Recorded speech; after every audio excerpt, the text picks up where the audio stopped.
اسرائیل کے حوالے سے، جو کچھ عرصہ پہلے انہوں نے 5 ریڈ کلر کے ریڈ ہائفر، جن کو وہ نام دے رہے ہیں، ریڈ ہائفر انگلش میں کہا جاتا ہے، ہائفر کا ورڈ گائے کے لیے بولا جاتا ہے، اور ایسی گائے کے جس کو کبھی بھی کھیتی باڑی کے لیے یوز نہ کیا جائے، کبھی اس کا دودھ نہ دھویا جائے، اور اس طریقے سے یعنی وہ بالکل جوان ہو. ان کی جو اپنی شریعت ہے ٹیمپرڈ فارم میں، اس کے تحت کم از کم اس کی عمر 3 سال ہوگی تو وہ اس کی قربانی کریں گے، اور وہ اپریل 2024 کے اندر اس کی عمر 3 سال ہو جائے گی سب کی. امریکہ سے انہوں نے یہ 5 خریدی تھی $5 لاکھ کے عوض، ہر ایک کی قیمت $1 لاکھ ہے. اب وہاں سے ویسے امپورٹ کرنے کے اوپر پابندی ہے اس طرح کے جانور، وہ انہیں پیٹس کی فارم میں لانے پڑے ہیں. اس ایشو کو اٹھایا TRT چینل جو ہے ٹرکی والوں کا، ترکیے کا، سب سے پہلے انہوں نے اٹھایا، اور اس کے بعد پھر آپ نے دیکھا ہے کہ پوری دنیا میں مسلمان سپیکرز اس کے اوپر مختلف ویلاگز بنا رہے ہیں، مختلف ویڈیوز ریکارڈ کروا رہے ہیں، مختلف چینلز کے اوپر اس کے حوالے سے ڈسکشن ہو رہی ہے. حالانکہ اس میں سے کچھ بھی نہیں نکلنا، نہ تو ہماری مرضی سے کچھ ہونا ہے اور نہ ان کی مرضی سے کچھ ہونا ہے. لوگ ڈرے بیٹھے ہیں، وہ لوگ جن کا ایمان قرآن کے اوپر تھا، وہ یہودیوں کی ایکٹیویٹی کی وجہ سے پریشان ہے کہ کہیں دجال ہی نہ نکل آئے. دجال کو نہ کوئی مسلمان نکال سکتا ہے، نہ کوئی یہودی نکال سکتا ہے. قرآن و سنت کی روشنی میں جتنی چیزیں ہمارے سامنے موجود ہیں، اس میں تو ابھی دور دور تک کوئی ایسی صورتحال نظر نہیں آ رہی. رہا مسلمانوں کا ایشو، تو وہ تو مسلمانوں پہ جب بھی کبھی کوئی مشکل وقت آئے تو وہ امام مہدی کے آنے کا انتظار کرنا شروع کر دیتے ہیں، اور دجال کے نکلنے سے متعلق خبریں دینا شروع کر دیتے ہیں. اس سے زیادہ مشکل وقت مسلمانوں پہ تاتاریوں کی شکل میں آیا تھا، اور وہ اتنا بڑا فتنہ تھا کہ اس کے آگے کوئی بند نہیں باندھ سکا، تا وقت کہ اللہ تعالیٰ نے اسے کمزور کیا، اور پھر انہی میں سے لوگوں نے اسلام بھی قبول کیا. اس وقت جو کچھ مسلمانوں کے ساتھ ہوا، آج کل تو جو ہو رہا ہے یہ اس کا عشر عشیر بھی نہیں ہے. اس وقت بھی لوگوں نے یہ کنکلوڈ کیا کہ بس امت ختم کے ختم. 8 سے 100 سال پہلے تک آپ دنیا میں کوئی مسلمان ملک دکھا سکتے تھے جو آزادی کے طور پر زندگی گزار رہا ہو. آج پھر سے 60 اسلامک ملک موجود ہیں الحمدللہ. جب سے یہ ورلڈ وار 2 کے بعد امپائرز کا سلسلہ ختم ہوا ہے، اگرچہ مسلمانوں کو آزادی مل گئی ہے، لیکن یہ یاد رکھیے گا کہ اوورال حکمران دنیا کے وہی الائیڈ فورسز ہیں جنہوں نے ورلڈ وار 2 کے اندر کامیابی حاصل کی تھی.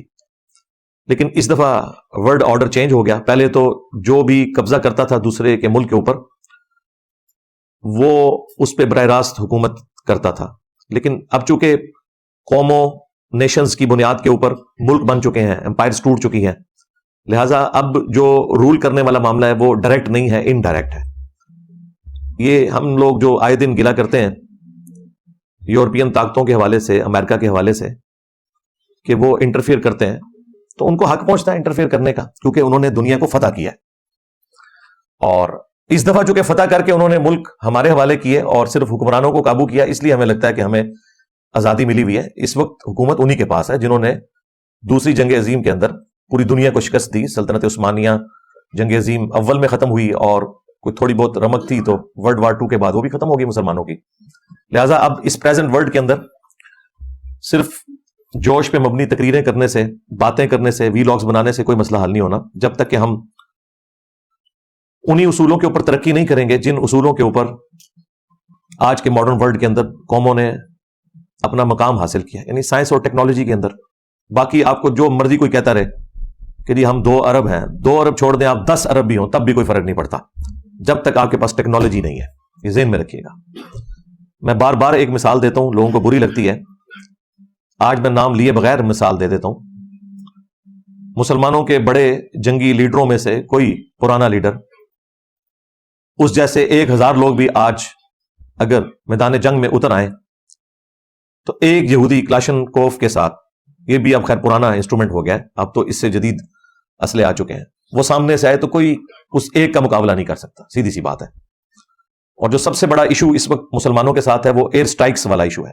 ہمارے پاس فضائیہ کی جو طاقت ہے یہ بہت کمزور ہے ایز کمپیئر ٹو امریکہ کے اور یورپ کے. اور یہی وجہ ہے کہ طالبان کو 20 سال لگے ہیں، ابھی بھی انہوں نے کوئی امریکنز کو شکست نہیں دی ہے، امریکہ خود چھوڑ کے چلا گیا افغانستان، کیونکہ انہیں ایک بھاری ایک خرچہ کرنا پڑا تھا، ادروائز اگر اب بھی وہ چاہتے تو سسٹین کرتے، زمینی جنگ میں وہ مقابلہ نہیں کر سکتے تھے، اور اس میں بھی کوئی مسلمانوں کا بنایا ہوا اسلحہ نہیں تھا، یہ اسلحہ رشیا دیتا تھا طالبان کو، ظاہر ہے ان کے پاس تو کوئی ٹیکنالوجی نہیں ہے، رشیا نے جو کولڈ وار ہاری تھی امریکہ سے انہی افغانیوں کے تھرو، اس کا بدلہ پھر انہوں نے اتارا، تو اسلحہ ان کا، ٹیکنالوجی ان کی، اور ہمارے پاس صرف وی لاگز ہیں بنانے کے لیے، لوگوں کے خون گرمانے کے لیے۔ تو ان خوابوں کی دنیا سے باہر نکلے اور ریئل ورلڈ کو پہچانے۔ یہ کوئی بزدلی والا معاملہ نہیں ہے، یہ حقائق والا معاملہ ہے، اور حقائق کے ساتھ ہی دنیا چلتی ہے۔ سیدنا خالد ابن ولید رضی اللہ تعالیٰ عنہ اگر میدان جنگ میں تلوار کے ساتھ آتے تھے تو سامنے سے رومن جنرل بھی تلوار کے ساتھ ہی آتا تھا، یہ نہیں تھا کہ اس کے ہاتھ میں کوئی پسٹل تھی، ورنہ وہ تو حضرت خالد ابن ولید کو قریب بھی نہ لگنے دیتا۔ تو یہ جو آپ کو ایک جھوٹ بولا جاتا ہے نا کہ برابر کا اسلحہ نہیں تھا اور صحابہ کرام نے فتوحات حاصل کر لی، پارشلی یہ بات درست ہے، کوانٹٹی وائز ان کے برابر کا نہیں تھا، لیکن کوالٹی وائز وہی تھا، تلوار کے مقابلے پہ تلوار ہی ہوتی تھی۔ آج مجھے بتائیں ہمارے اسلحے کیا اس قابل ہیں کہ ہم ان کو آنکھیں دکھائیں؟ ہمارے پاس F-16 ہے، اور اس کے بھی جو پرزے خراب ہوتے ہیں، کوئی ایشو ہوتا ہے تو ہمیں امریکہ کی منتیں کرنی پڑتی ہیں، اور اسرائیل کے پاس F-35 ہے، ہاں جی 16 دونی 32 تے 3 وچ جمع کرو تے 35 آندا ہے، F-16 اور وہ F-35 اتنا فرق ہے، اسے رن وے پہ بھی بھاگنے کی ضرورت نہیں ہے، ایسے اڑتا ہے اور ایسے ہی وہ اتر بھی جاتا ہے۔ اور یہ تو میں نے آپ کو ایک چیز بتائی ہے، اور کافی ساری چیزیں ہیں، اور اسرائیل نے ثابت کیا ہے 67 میں اس نے پوری عرب دنیا کو شکست دی ہے، اس کے بعد سے بھی جو صورتحال ہے وہ آپ کے سامنے ہے۔ تو اس وقت یورپ اور امریکہ اسرائیل کی پشت کے اوپر کھڑے میں، اور ہمارے معاملات صرف دعاؤں تک ہی ہو سکتے ہیں، یا زیادہ سے زیادہ ہم کوئی مذمتی قرارداد پیش کر سکتے ہیں۔ باقی یہ کہنا کہ ہم 2 ارب ہیں، ہم یہ کر دیں گے، ہم وہ کر دیں گے، یہ ساری باتیں ہم 7 اکتوبر کو بھی سن رہے تھے، اور اینڈ رزلٹ آپ کے سامنے ہے۔ میں نے پہلے دن ہی کہہ دیا تھا کہ اب اسرائیل اس معاملے کو فنش کرے گا بالکل، اور لوگ کہہ رہے تھے جی آپ دیکھیں گے یہ ہو جائے گا وہ ہو جائے گا، میں نے کہا تھا یار خوابوں کی دنیا سے باہر نکلو، ٹھیک ہے آپ نے ڈالرز بنا لیے ہیں اس طرح کے وی لاگز بنا کے، لوگوں کا خون بھی گرما لیا، نوجوان نسل کے مینٹل ماڈل بھی بدلنے کی کوشش کی، اس میں سے کچھ نہیں نکلے گا، یہ صرف علمی شاوت ہے، ویڈیوز میں پوری کریں، ڈسکشن میں پوری کریں، اس میں سے نکلنا کچھ بھی نہیں ہے۔ ہاں بالکل ذہن میں رکھیے گا، جس طرح ہمارا یہ دعویٰ ہے کہ آج تک جتنی بھی اسلامک آرگنائزیشنز آئی ہیں جنہوں نے دعوت و تبلیغ کا کام کیا، انہوں نے اصل مرض کو نہیں پکڑا، یا خلافت موومنٹ جو ہے انہوں نے اصل مرض کو نہیں پکڑا، اور وہ یہ تھا کہ مسلمانوں کی اکثریت ان عقائد اور نظریات کے اوپر ہے جو صراحتاً قرآن و سنت کے منافی ہیں۔ جب تک آپ ان کے عقائد درست نہیں کرتے، ان کے اوپر اسلامی نظام کا فائدہ ہی نہیں، کیونکہ وہ تو اس اسلام کو مانتے ہی نہیں جو قرآن و سنت میں لکھا ہے، وہ تو صوفیاء کے اسلام کو مانتے ہیں، وہ تو بزرگوں کے اسلام کو مانتے ہیں، ان کے تحت تو ہر بزرگ کا مزار بننا چاہیے، قرآن و سنت کے تحت تو مزارات ہونے نہیں چاہیے۔ اب مجھے بتائیں اتنا بڑا جب کنفلکٹ آئے گا تو کیا اسلامک سزائیں ان کے اوپر نافذ ہوں گی، کیا اسلامک نظام ہوگا؟ خیر یہ الگ سے ٹاپک ہے، یہ ٹاپک نہیں تھا، ٹاپک وہی جو 5 گائے خریدی ہیں انہوں نے، جس کی وجہ سے مسلمان پریشان ہے کہ پتہ نہیں اب ان کا مسایہ نکل آئے گا، اینٹی کرائسٹ، مسیح الدجال، جھوٹا دجال، وہ بھی مسایہ ہے، وہ جھوٹا مسایہ ہے، اور ہم عیسیٰ مسیح کے ماننے والے ہیں جو کہ سچے مسیح ہیں۔ اس حوالے سے آپ نے مختلف ٹی وی چینلز کے اوپر بھی آج کل رمضان نشریات کے اندر بھی پروگرام دیکھے ہوں گے، خصوصاً آج کل وہ سما ٹی وی کے اوپر ہمارے جو ساحل ادیم بھائی ہیں وہ بھی انہی ٹاپکس کے اوپر گفتگو کر رہے ہیں، سامنے لا کے انہوں نے بریلویوں کے مفتی صاحب بٹھائے ہوئے ہیں، مفتی سخاوت صاحب، اور ان کا کام یہ ہے کہ جو ساحل صاحب نے بات کرنی ہے اس کے اپوزٹ کوئی بات کرنی ہے تاکہ اسے کاؤنٹر کیا جائے، اور ایک ساتھ ڈمی میوزیم سے ایک عربی بھی بیٹھے ہوتے ہیں جو بس ایسے ایسے کرتے رہتے ہیں، 1-2 دفعہ میں نے ان کو بولتے ہوئے دیکھا، یہ دعا کرواتے ہوئے، باقی وہ مسکراتے ہیں اور ایسے ایسے کرتے ہیں، ان کا اتنا ہی کام ہے۔ اب یہ جو ٹاپک آج کل ڈسکس ہو رہا ہے ٹی وی کے اوپر، اس میں کوئی شک نہیں کہ بنی اسرائیل کی جو ہسٹری ہے اس کے حوالے سے ساحل ادیم صاحب کی کمپیٹنسی ہے، انہیں پتہ ہے، چند ایک معاملات میں ہمیں ان سے اختلاف ہے، لیکن اوورال اس حوالے سے ان کا جو نالج ہے وہ ایکسٹرا آرڈنری ہے، اور ظاہر ہے علماء کو تو ان چیزوں کا پتہ ہی نہیں ہے کہ یہ فرسٹ ٹیمپل کون سا تھا، سیکنڈ کون سا تھا، کس طریقے سے یہ سارے کے سارے معاملات ہوئے، حالانکہ قرآن حکیم میں ان ساری چیزوں کا ذکر موجود ہے. سورہ بنی اسرائیل کے پہلے رکوع کے اندر اللہ تعالیٰ نے بنی اسرائیل کے اوپر جو 2 عروج اور 2 زوال آئے ان کا ذکر کیا ہے کہ کس طریقے سے اللہ تعالیٰ نے کافروں کے ذریعے ان کی پٹائی کروائی. پہلی دفعہ جو ٹیمپل انہوں نے تعمیر کیا تھا وہ نیبوکیڈ نظر کے ذریعے تباہ و برباد ہوا، جو 1,33,000 یہودیوں کو ایک دن میں اس نے قتل کیا، اور اتنے ہی یہودیوں کو وہ قیدی بنا کر بیبلونیا میں، بابل میں لے گیا. اور اللہ تعالیٰ کا پھر کرنا ہوا، ذوالقرنین بادشاہ سامنے آئے اور انہوں نے اس کو شکست دی اور یہودیوں کو آزادی مل گئی، اور یہودی دوبارہ شام کی سرزمین میں آئے اور دوبارہ سے انہوں نے ہیکل سلیمانی کو تعمیر کیا. پھر اللہ تعالیٰ نے انہیں ایک عروج دیا، لیکن پھر وہی وقت گزرنے کے ساتھ ان میں شرکی عقائد و نظریات آنا شروع ہو گئے، دنیا کی محبت گھر کر گئی. پھر اللہ تعالیٰ کی طرف سے دوسرا عذاب کا کوڑا پڑا. یہ ساری تفصیل سورہ بنی اسرائیل کے بالکل سٹارٹ میں ہے.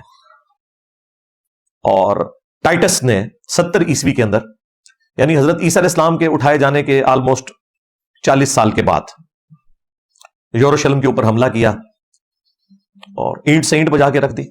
حالانکہ وہ کافر تھا رومن جنرل ٹائٹس، لیکن اللہ تعالیٰ نے قرآن میں فرمایا کہ ہم نے اپنے سخت لڑائی لڑنے والے بندے تم پر مسلط کیے تاکہ بیت المقدس کی اینٹ سے اینٹ بجا دیں، اور جو چیز وہ دیکھیں اسے سلامت نہ چھوڑیں. اب دیکھیں کافروں کو اللہ تعالیٰ اپنی طرف منسوخ کر رہا ہے. ہماری امت کے ساتھ بھی 2 دفعہ یہ ہو چکا ہے، پہلی دفعہ منگولوں کے ذریعے اور دوسری دفعہ جو ہے وہ یورپین پاورز کے ذریعے. وہاں پہ بھی پہلی جو قوت تھی وہ مشرق سے آئی، نیبوکیڈ نظر، اور دوسری مغرب سے. یہاں پہ بھی پہلی قوت جو ہے منگولوں کی فارم میں، تاتاریوں کی شکل میں مشرق سے، اور مغربی قوتیں آئیں. کہیں پر فرینچ نے قبضہ کر لیا، اور سب سے بڑی آپ کو پتا ہے انسانی ہسٹری کی امپائر، برٹش امپائر، جس میں سورج بھی غروب نہیں ہوتا تھا، آسٹریلیا سے لے کے افریقہ تک. یہ تو اللہ کا شکر ہے کہ سیکنڈ ورلڈ وار کے بعد گریٹ برٹن اتنی کمزور ہو گئی ہٹلر کے ساتھ لڑنے کی وجہ سے کہ اس شر میں سے یہ خیر نکلا کہ جزوی آزادی ہمیں مل گئی اور ہمارے ملک بن گئے. لیکن چونکہ فاتح وہ ہیں، اوور آل رول انہی کا ہے اس وقت. میری خواہش کے اوپر نہیں ہے، میں آپ کو ریئلٹی بتا رہا ہوں. ہو سکتا ہے لوگ کہیں کہ جی یہ بڑا خوش ہے، میں آپ کو ریئلٹی بتا رہا ہوں. خیر، دوسری دفعہ جب ٹائٹس نے حملہ کیا تو 70 عیسوی کے اندر اس نے جب ہیکل سلیمانی کو گرایا تو ایک دیوار بس صرف سلامت رہ گئی، جو ویلنگ وال آپ دیکھتے ہیں، جس کے سامنے وہ تورات پڑھ رہے ہوتے ہیں یوں کر کے یہودی. دیوار گریا کہا جاتا ہے، اس کے سامنے آہو بکا کرتے ہیں، اللہ تعالیٰ سے دعائیں مانگتے ہیں. اور باقی وہ سارے کا سارا ہیکل سلیمانی جو ہے وہ تباہ و برباد ہو چکا ہے، اور اسی کو دوبارہ وہ تعمیر کرنے کی خواہش رکھتے ہیں. عرصہ دراز سے اسی کے لیے زائنسٹ موومنٹ چلی، اور پھر پہلی جنگ عظیم کے بعد بالفور ڈکلیریشن ہو گئی، اور الٹیمیٹلی 1948 میں اسرائیل قائم ہو گیا، اور 1961 میں اس نے عرب دنیا کو شکست دے کے اپنی باؤنڈریز کو بڑھا لیا. تو یہ ساری کی ساری ہسٹری ہے جو میں نے مختلف ویڈیوز کے اندر ڈسکس کی ہے.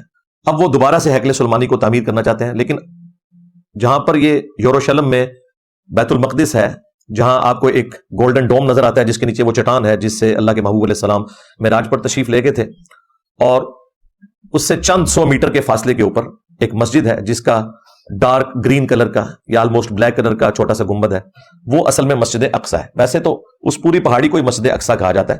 نبی الاسلام کے زمانے میں پراپر کوئی مسجد نہیں تھی. جب سورہ بنی اسرائیل میں مسجد اقصی کا ذکر ہے، ایلیا کا یا یروشلم کا، تو مسجد اقصی کا مطلب ہے دور کی مسجد. وہ پورے پہاڑ کو ہی حرم کہا جاتا ہے. جس طریقے سے بیت اللہ شریف صرف جہاں ہم طواف کر رہے ہیں مطاف، وہ حرم نہیں ہے، پوری مکے کی سرزمین حرم ہے.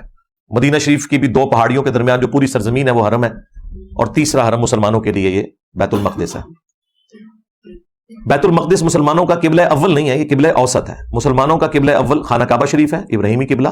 بنی اسرائیل کے لیے بیت المقدس اللہ تعالیٰ نے مقرر فرمایا تھا، اور بخاری مسلم میں آیا کہ نبی الاسلام نے بھی 17 مہینے تک جب مدینہ شریف ہجرت کی تو اسی کی طرف رخ کر کے نماز پڑھی، ایک کامن ٹرم کے طور پر. اور پھر دوبارہ سے آپ علیہ السلام کی خواہش پہ سورۃ البقرہ میں وہ 2 رکوع نازل ہوئے تبدیل قبلہ کے، اور واپس ابراہیمی قبلہ ہو گیا. لہٰذا یہ یاد رکھیے گا، یہ غلط العام ہے کہ ہمارا قبلہ اول جو ہے وہ قبلہ اوسط ہے. قبلہ اول بیت اللہ شریف ہے. سورہ آل عمران میں واضح ہے کہ پہلا گھر جو اللہ تعالیٰ نے مقرر کیا کہ لوگ وہاں آ کر عبادت کریں، جو ساری انسانیت کے لیے ہدایت ہے، وہ ہے جو کہ بکہ کے اندر ہے. بکہ اور مکہ یہ دو نام ایک ہی شہر کے ہیں. جس طرح ہمارے پڑوسی ملک میں بمبے ہے اور ممبئی بھی بولا جاتا ہے اور بمبئی بھی، میم اور با دونوں کے ساتھ، اس طرح یہ بکہ اور مکہ دونوں مکے کے لیے ہی ٹرمز یوز ہوتی ہیں. اور بخاری مسلم میں بھی موجود ہے، نبی الاسلام نے کہا سب سے پہلا گھر جو تعمیر کیا گیا وہ بیت اللہ شریف ہے، اور اس کے بعد پھر فرمایا بیت المقدس، جسے مسجد ایلیا بھی کہا جاتا ہے، مسجد اقصی بھی کہا جاتا ہے، اور ان کے درمیان 40 سال کا وقفہ ہے. خیر وہ بیت المقدس کی جو وہ پوری پہاڑی ہے جس کے اوپر ایک کارنر کے اوپر ویلنگ وال ہے، اور قبۃ الصخرہ وہ چٹان والا گنبد، اور مسجد ایک جسے مسجد اقصی کہا جاتا ہے، یہ قبلی ماسک بھی بولا جاتا ہے اس کو، یہ پورے کے پورے پہاڑ کو حرم کہا جاتا ہے. اسی مسجد کے نیچے وہ سرنگیں کھودتے رہتے ہیں آئے دن کہ جی ہم تابوت سکینہ کی تلاش کر رہے ہیں، جو اکثر مسلمان وائزین آپ کو کہتے ہوئے سنائی دیں گے کہ وہ اس کی بنیادوں کو کمزور کر رہے ہیں، اور ظاہر ہے اس کے لیے انہوں نے بہانہ یہ تلاش کیا ہوا ہے. وہ کسی بھی وقت اپنے وزن پہ بھی گر سکتی ہے، ظاہر ہے وہ چٹان ہے اور اس کے نیچے آپ اتنی زیادہ جب کھدائی کریں گے تو کمزور ہو کے گر بھی سکتی ہے. خیر وہ ڈائریکٹلی بھی گرا دیں تو اس وقت تو پاور میں سیدھی سی بات ہے. یہ جو اپریل 2024 کا لوگ انتظار کر رہے ہیں کہ وہاں پہ انہوں نے جو 5 ہائفر منگوائی ہوئی ہیں گائے ان کی قربانی کرنی ہے، اور اس کے بعد انہوں نے وہ ایکٹیویٹی پرفارم کرنی ہے، ٹیمپل کی تعمیر دوبارہ سے شروع کر دینی ہے، اس کے لیے قربان گاہ بھی انہوں نے بنا لی ہے. تو این ممکن ہے کہ ایکٹیویٹی پرفارم ہی نہ ہو سکے، اگر ہو بھی جائے تو ضروری نہیں ہے کہ اس کے بعد وہ اگلا معاملہ بھی وہ چلا سکیں. یہ خواہش بڑے عرصے سے ان کی چل رہی ہے، اور اگر وہ بھی کرنے میں کامیاب ہو جائیں تب بھی اس کا کوئی دجال کے نکلنے کے ساتھ تعلق نہیں ہے، وہ اللہ نے اپنی مرضی سے ہی نکالنا ہے جب بھی نکالنا ہے. ہاں ان کا یہ عقیدہ ہے کہ اس کے بعد جب تیسرا ٹیمپل بن جائے گا تو ہمارا مسایہ آئے گا، یہ ان کا عقیدہ ہے، یہ مسلمانوں کا عقیدہ نہیں ہے. ہاں مسلمانوں کا یہ عقیدہ ہے کہ جھوٹا مسایہ آئے گا جو یہودیوں کو لیڈ کرے گا، اور سچے مسایہ عیسیٰ ابن مریم ہے جو اس دجال کو قتل کریں گے. اور اس کے اوپر میں کافی دفعہ تفصیلاً ویڈیوز بنا چکا ہوں. آج ٹاپک نہیں کہ میں اسے ڈسکس کروں، آج اس مین ٹاپک کو ہم ڈسکس کر رہے ہیں اس حوالے سے. جو اس وقٹ ٹیمپرڈ فارم میں تورات موجود ہے، انجیل مقدس کے نام سے جو بائبل سوسائٹی انارکلی لاہور والے ہیں وہ مفت بھی بھجوا دیتے ہیں. ویسے اس کا PDF بھی پروفیشنل اویلیبل ہے گوگل کے اوپر، اگر آپ جائیں ٹائپ کریں تو آپ کو مل جائے گا. اس میں جو اولڈ ٹیسٹمنٹ ہے تورات، اور نیو ٹیسٹمنٹ یعنی انجیل، اور باقی انبیاء کے صحائف اور زبور اور باقی جو چھوٹی چھوٹی کتابیں ہیں وہ اس کے اندر موجود ہیں. اس میں جو اولڈ ٹیسٹمنٹ ہے اس میں آپ کو ایک چیپٹر ملے گا بک آف نمبرز، گنتی کا باب. اس میں جو چیپٹر نمبر 19 ہے اس میں پاکی حاصل کرنے کا طریقہ، یہ ایک باقاعدہ پورا چیپٹر ہے جس میں آلموسٹ 22 آیات ہیں. اس میں جو یہودیوں کے ہاں پاکی حاصل کرنے کا طریقہ ہے ان کے پریسٹ کے لیے، یا ربائی ان کو کہتے ہیں وہ، ان کے لیے وہ یہ ہے کہ سرخ کلر کی گائے کو ذبح کیا جائے، اور اسپیسیفکلی حضرت موسیٰ علیہ السلام کے حوالے سے ایک واقعہ اس میں موجود ہے، وہی لیگیسی وہ پھر آگے لے کے چل رہے ہیں. یہ واقعہ قرآن کے اندر بھی آیا لیکن زمین و آسمان کا فرق ہے دونوں واقعات کے اندر. ظاہر ہم تو وہی واقعہ مانیں گے جو قرآن میں ہے. پہلے میں آپ کو بتاتا ہوں کہ توریت کے اندر کون سا واقعہ لکھا ہوا ہے. توریت کے اندر یہ واقعہ لکھا ہوا ہے کہ موسیٰ علیہ السلام کو اللہ تعالیٰ نے حکم دیا کہ وہ اس طرح ایک بچڑے کی قربانی کریں گے جو شوخ ریڈ کلر کا ہو. قرآن نے اس کے لیے جو ورڈ یوز کیا ہے وہ شوخ زرد کلر ہے. اب جو لنگوسٹک کے ماہر ہیں وہ کہتے ہیں کہ یہ بیسیکلی ایک لینگویج کا بیریئر ہے. عربی زبان میں اس کے ایکویلنٹ یہی ورڈ یوز ہوتا تھا. ویسے بھی ڈارک زرد کلر اور شوخ ریڈ کلر آلموسٹ قریب قریب ہوتے ہیں، لہٰذا اس میں زیادہ تحقیق میں پڑھنے کی ضرورت نہیں ہے. بر وہ ایک یونیک قسم کا بچڑا تھا جس کی پوری تفصیلات سورۃ البقرہ میں آئی ہیں، جو انہوں نے بہانے کیے کہ ہمیں بتایا جائے کس رنگ کا ہو، اور پھر اللہ تعالیٰ نے ایک ایک چیز اس کی کھول کے بیان کی. شکر اینڈ پہ انہوں نے انشاءاللہ کہا، قربانی کرنے میں وہ کامیاب ہو گئے. قرآن تو اس کی ریزن یہ بتاتا ہے کہ چونکہ سامری جادوگر نے ایک بچڑا بنایا جو کہ بولتا بھی تھا، اور وہ بنی اسرائیل کے لیے آزمائش تھی، اور اللہ تعالیٰ نے اسے اپنی طرف منسوب کیا ہے کہ ہم نے فتنے میں ڈالا ہے تیری قوم کو، اے موسیٰ، جو تو نے کوہ طور پہ آنے کی جلدی کی تو ہم نے تیری قوم کو فتنے میں ڈال دیا. اور سامری نے یہ سارا کام ان کے ساتھ کر دیا. سامری کو نظر آ گیا کہ حضرت جبرائیل علیہ السلام کے پاؤں کی خاک جو ہے اس کی برکت اس نے دیکھ لی، جہاں پاؤں پڑتا تھا وہاں سبزہ نکل آتا تھا. قرآن میں اشارتاً اس بات کا ذکر موجود ہے کہ اس نے رسول کے پاؤں کی خاک لی، یعنی وہ حضرت جبرائیل علیہ السلام کے، اور ان کا پاؤں تھا یا ان کی سواری کا پاؤں تھا. بہرحال اتنی تفصیلات میں تو ہمیں جانے کی ضرورت نہیں ہے. بہرحال اس کو to cut the story short, اس نے وہ بچڑے میں ڈالی اور اس میں سے آواز نکلنی شروع ہوگی, اور وہ بھی ایک رینڈم آوازیں تھی. یہ نہیں تھا کہ وہ لوگوں کے ساتھ ڈائریکٹ کلام کر لیتا تھا, بس جو بے ڈھنگم قسم کی آواز نکل آتی تھی. اور سامری نے کہا کہ یہ ہے تمہارا رب. 70,000 اصحاب موسیٰ جو صحابہ تھے مرتد ہو گئے ایک دن کے اندر, اور بعد میں پھر قتل مرتد کی سزا آئی ان کے لیے. تورات میں بھی ذکر موجود ہے اور قرآن کے اندر بھی کہ اپنے اپنے قبیلے کے لوگ ان لوگوں کو قتل کریں جنہوں نے اس بچڑے کو رب مانا. اس کے ذریعے ان کی توبہ قبول ہوگی. پھر اس گائے کی محبت یا بچڑے کی محبت ان کے دل سے نکالنے کے لیے اللہ تعالیٰ نے حکم دیا کہ گائے کی قربانی کی جائے, اور اس پہ وہ بہانے بنا رہے تھے. اس کی ایک بظاہر ریزن بھی تھی, ایک اندھا قتل تھا جس کے قاتل کو ڈھونڈ رہا تھا. جب یہ قربانی ہو گئی تو قرآن میں آتا ہے کہ ہم نے کہا کہ اس گائے کا گوشت کا ٹکڑا اس مقتول کی لاش کے ساتھ ٹچ کرو تو وہ مردہ زندہ ہو جائے گا اور اپنے قاتل کا نام بتائے گا. وقتی طور پہ وہ زندہ ہوا, اور اس کے ذریعے اللہ تعالیٰ نے ان کا ایمان بھی مضبوط کیا کہ اللہ مردوں کو کیسے زندہ کرے گا, اور قاتل کا بھی پتہ چل گیا. یہ نہیں ہے کہ دوبارہ پھر وہ زمین پہ چلنا پھرنا شروع ہو گیا, نہیں, وقتی طور پہ گواہی دی, پھر وہ دوبارہ مر گیا. جس طرح کہ عیسیٰ ابن مریم بھی وقتی طور پہ مردوں کو زندہ کرتے تھے, دوبارہ وہ زندگی نہیں گزار رہے ہوتے تھے. یہ تو اللہ تعالیٰ کا رول ہے کہ جو دنیا میں ایک دفعہ آیا اور چلا گیا وہ دوبارہ دنیا میں نہیں آئے گا, موت کے ذریعے گیا. عیسیٰ ابن مریم چونکہ زندہ اٹھائے گئے اس لیے واپس آئیں گے. اس پہ بھی میری تفصیلی ویڈیو موجود ہے. تو اس قاتل کا بھی پتہ چل گیا, اور اللہ تعالیٰ نے ایک معجزہ بھی دکھا دیا. قرآن میں تو یہ واقعہ, تورات کے اندر یہ ہے کہ موسیٰ علیہ السلام کو کہا گیا کہ آپ اس طرح بچڑے کی قربانی کریں, اور اس کو ذبح کرنے کا بڑا تفصیلی طریقہ ہے کہ اس میں اب واللہ عالم یہ اوریجنل ایسے ہی نازل ہوا تھا یا اس کو انہوں نے کس طریقے سے ٹیمپر کیا. کچھ چیزیں ٹھیک بھی ہوں گی, کچھ مکس کر دی ہیں. اس میں پھر اس کو آگ لگائی گئی.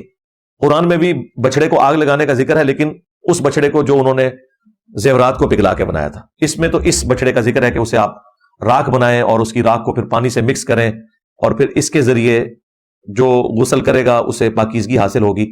اور یہ ایکٹیویٹی وہ دوبارہ سے پرفارم کرنا چاہتے ہیں چند پریسٹ کے اوپر, ربایوں کے اوپر, تاکہ وہ اپنا تھرڈ ٹیمپل جو ہے اس کی تعمیر کا آغاز کریں پاک و صاف ہو کے. ان کے پیچھے یہ سٹوری ہے اس کی.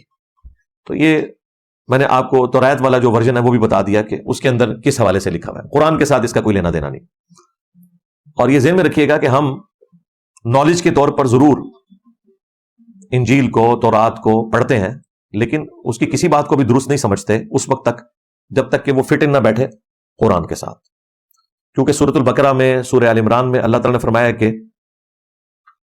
ان کتابوں کے ماننے والوں نے دنیا کی محبت میں, دنیا کی دولت کی لالچ میں اللہ کی آیات کو بیچ دیا اور اپنے ہاتھوں سے کتاب میں تحریف کر دی دنیا کی منفعت کی خاطر.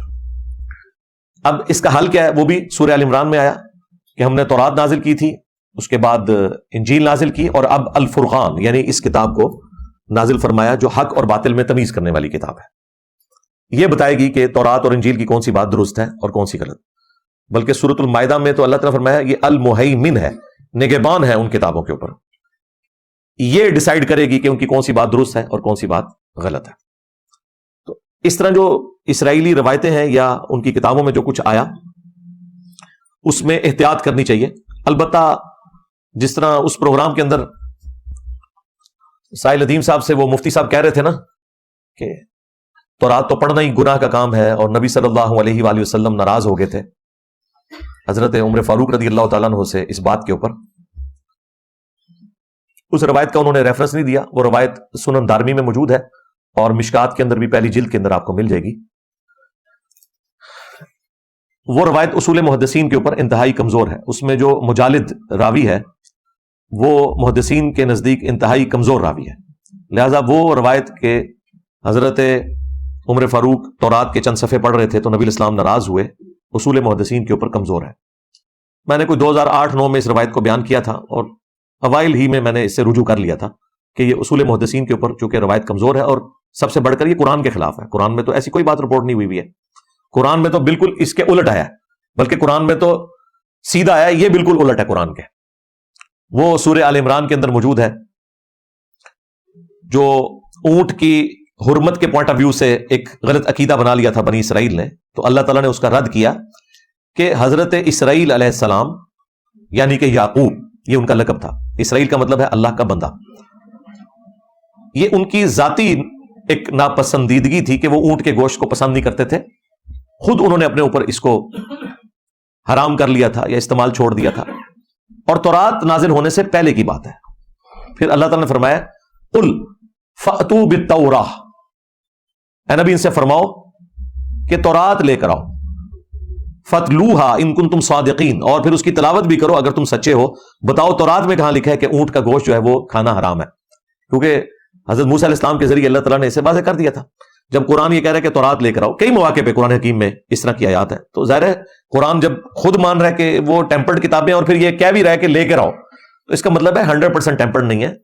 جہاں تک توحید کا تعلق ہے آج بھی اس میں کوئی ایک آیت آپ ان ایمبیگوس نہیں دکھا سکتے جو شرک کی دعوت دیتی ہو، ٹیمپرڈ فارم میں بھی، تحریف شدہ ہو کر بھی. ورنہ تو ہم یہود و نصارہ کو دعوت ہی نہ دے سکتے. دعوت اسی صورت میں دیں گے جب آپ اس کتاب سے بات کریں جس کو خود مان بھی رہے ہو. تو ظاہر ہے کہ وہی کتابیں ہیں تورات اور انجیل. تو ان کتابوں میں بھی کئی ایک معاملات بالکل درست لکھے ہوئے ہیں آج کی ڈیٹ میں بھی. ہاں جہاں ہمیں اختلاف ہے وہ ہم بیان کر دیتے ہیں. تو قرآن حکیم کے اندر بالکل واضح موجود ہے کہ آپ تورات پڑھ سکتے ہیں، لیکن پہلے قرآن تو پڑھیں، آپ کو پتا ہو کہ قرآن کے اندر کیا لکھا ہے، پھر آپ ضرور پڑھیں. نبی علیہ السلام بھی سنن نبی داؤد میں ایک حدیث میں نے کافی دفعہ بیان کی ہے. آپ کو یہودیوں نے ایک مدرسے میں بلایا، ایک گھر کے اندر انہوں نے مدرسہ بنایا ہوا تھا، ایک بدکاری کا کیس تھا اس کے فیصلے کے لیے. تو نبی علیہ السلام کو انہوں نے ایک بڑی گدی دی جس کے اوپر آپ تشریف فرما ہوئے، اور تھوڑی دیر بعد تورات لائی گئی. تو نبی علیہ السلام نے اپنی پیٹھ کے نیچے سے وہ گدی نکال کے سامنے رکھی اور خود زمین پر بیٹھ گئے اور تورات کو رسپیکٹ دیتے ہوئے، حالانکہ ٹیمپرڈ تھی، اس گدی کے اوپر رکھا. اور پھر آپ نے ساتھ بولا آمنت بک، میں ایمان لایا تجھ پر، وبمن انزلک، اور ایمان لایا اس پر جس نے تجھے نازل کیا. نبی علیہ السلام نے ٹیمپرڈ تورات کی بھی یعنی عزت کی اور کہا کہ میں اس پر بھی ایمان لایا اور اس کے نازل کرنے والے کے اوپر بھی ایمان لے کر آیا. تو یہ اس بات کا ثبوت ہے کہ آپ ان کتابوں سے استفادہ کر سکتے ہیں، لیکن وہی بات ہے کہ الٹیمیٹلی ڈیسیژن قرآن و سنت کریں گے. قرآن جو ہے ان کتابوں کے اوپر الفرقان بھی ہے، قرآن ان کتابوں کے اوپر المہیمن بھی ہے، نگہبان بھی ہے. اس چیز کا خیال رکھنا ضروری ہے. اور مسلمان جو بعض اوقات شوق رکھتے ہیں اس بات کا کہ وہ ان تعلیمات سے استفادہ کریں، انہیں میں ریکویسٹ کروں گا پہلے آپ قرآن و سنت پڑھ لیں، پھر آپ بالضرور اس طرح کی کتابوں کا بھی مطالعہ کریں. لیکن آپ نے قرآن و سنت تو پڑھا نہیں ہے، آپ بس ان کتابوں کے پیچھے پڑے ہوئے، تو یہ تو ظلم پر مبنی چیز ہے. اپنی اداؤں کے اوپر خود غور کرنا چاہیے. اچھا میرے بھائیو، جہاں تک دجالی سسٹم کا تعلق ہے تو یقیناً ایک سسٹم ایسا ہے جو وقت کے ساتھ ساتھ دجال کو ریسیو کرنے کے لیے تیار بیٹھا ہے، جس کی ایک آنکھ ہے مادے کی، روحانیت کی آنکھ اس نے بند کر لی ہے. لیکن یہ ساری باتیں اپنی جگہ. دجال ایک پرسنالٹی بھی ہے جس نے آنا ہے. اس حوالے سے واضح احادیث موجود ہیں. صحیح بخاری اور صحیح مسلم کے اندر کئی ایک احادیث ہیں دجال کے حوالے سے بھی، عیسیٰ ابن مریم کے نزول کے حوالے سے بھی. اگر آپ کو یہ ساری احادیث پڑھنے کا شوق ہے تو مشکات المصابیح، جسے میں نے انسائکلوپیڈیا آف حدیث ڈکلیئر کیا ہے، اس کی تیسری جلد کے اندر کمبائنڈ فارم میں آپ کو یہ ساری احادیث مل جائیں گی. اور اس حوالے سے سب سے زیادہ کام جو کیا ہے وہ امام مسلم نے کیا ہے. صحیح مسلم کے اندر بھی آپ کو 100 سے زیادہ احادیث ملیں گی ان تمام ٹاپکس کے اوپر، وہ آپ پڑھ لیں. مختلف ویڈیوز کے اندر میں نے ریکارڈ بھی کروایا، لیکن خود پڑھیں گے تو آپ کو ذرا زیادہ ایک اندازہ ہو جائے گا.